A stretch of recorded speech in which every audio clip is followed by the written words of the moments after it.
elle est à Tupperware depuis plusieurs années, mais qui en a fait et en fait encore des kiosques, ben, pas malgré, mais avec une job à temps plein. Donc, si vous le voyez, vous dites, oh, moi, je fais pas Tupperware à temps plein. J'ai de la misère à le voir pour moi. Caroline, j'aimerais ça que tu te présentes, que tu dises qui tu es. Ça fait combien de temps que tu es à Tupperware, ton travail, ton statut familial, là, le beau Tupper Story, et que tu nous parles justement de toi, où tu es allé faire tes kiosques, comment tu t'es organisé, plus au niveau de pour quelqu'un qui travaille en même temps. Fait que je te laisse prendre la parole.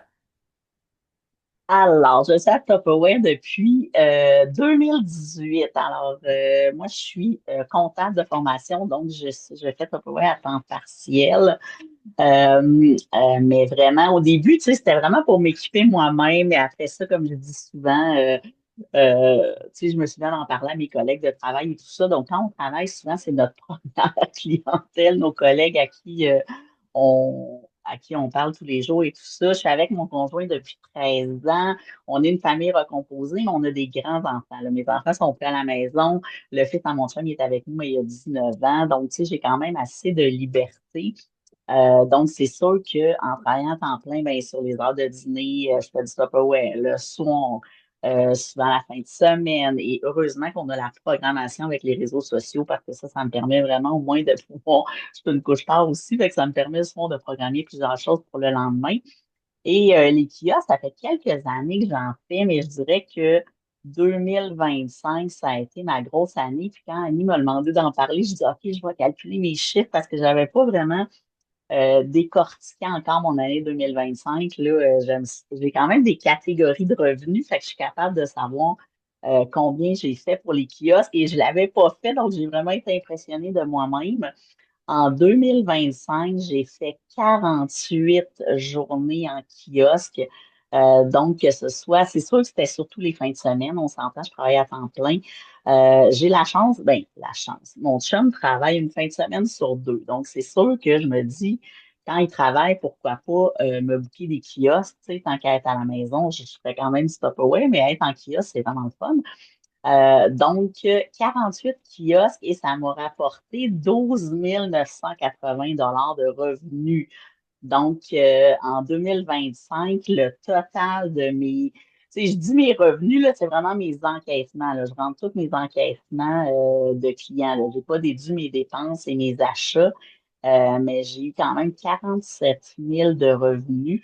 Donc, sur les 47 000, il y a 12 980 qui étaient liés au kiosque. Donc, ça représente 28 de mes revenus. Fait que c'est vraiment hot, là. J'étais vraiment impressionnée. C'est certain que les kiosques, ce qui est le fun, c'est quand tu commences à faire des kiosques, j'aime beaucoup aller dans les résidences de personnes âgées. Donc là, j'ai trois résidences que je vais comme à chaque année. Et là, ce qui est le fun, c'est que des fois, ils font un kiosque au printemps et un à Noël. C'est sûr que la période de Noël, à partir d'octobre, novembre, décembre, ça, c'est vraiment des grosses périodes. J'ai été aussi dans les boutiques. Ça, c'est vraiment le fun aussi. C'est un autre approche dans les boutiques. Les gens, souvent, arrivent, ils veulent acheter, ils veulent repartir. Des fois, ils jasent un peu plus. Mais dans les kiosques de Noël ou tout ça, les gens, ils jasent. Tu sais, j'aimais beaucoup tantôt quand on disait que, tu sais, on a vraiment l'impression d'être une conseillère Tupperware. Donc, on les écoute, on jase avec eux. Ils nous parlent des Tupperware qu'ils ont depuis 20 ans, 30 ans. Fait que ça, c'est vraiment des belles relations qu'on n'a pas nécessairement sur les réseaux sociaux parce que ça va quand même vite sur les réseaux sociaux. Donc, vraiment, les marchés, ce qui est le fun, c'est que, tu sais, on peut les refaire l'année suivante parce que souvent, ils nous recontactent l'année suivante. Donc, tu sais, quand tu développes un petit lien avec les techniciennes en loisirs, entre autres dans les marchés, dans les résidences pour personnes âgées, puis dans le fond, le truc, c'est d'aller, là, j'en ai déjà 4-5 de réservés là, pour mars. Là, je suis rendue à quoi? Mars, avril, mai, juin. Là, j'en ai comme 4-5, j'en ai 3 à 4 de réservés déjà où j'ai dû faire les dépôts déjà pour réserver. Mais souvent, vous pouvez faire une recherche sur Facebook. Marché, tu sais, vous mettez des mots-clés, là, marché, kiosque. L'été, c'est le fun, il y a beaucoup de bandes de garage et tout ça, donc on peut s'insérer à ça. Moi, ce que j'aime beaucoup, je travaille dans le milieu scolaire, je suis vérificatrice interne dans une commission scolaire, mais tout ce qui touche les levées de fonds, les organismes, les enfants, Tu sais, donc souvent, quand je vois passer ça, tu sais, des fois, il y a même des écoles qui organisent pour leur fondation des levées de fonds, ils sortent des tables dehors, donc tu peux louer une table. Alors, tu sais, on dirait que j'aime ça en même temps quand ça devient une bonne cause.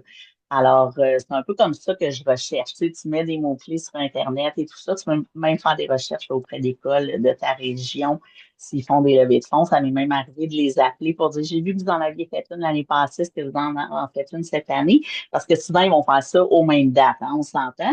Là, il faut faire attention, il faut vraiment l'écrire, hein, parce que des fois, tu sais, vous pouvez dire, ah, je vais réserver le 12 juin, mais finalement, vous en avez déjà un de réservé. Fait que c'est très important de faire le suivi parce que souvent, surtout dans le temps des fêtes, ils ont toutes les mêmes fins de semaine, comme les résidences de personnes âgées.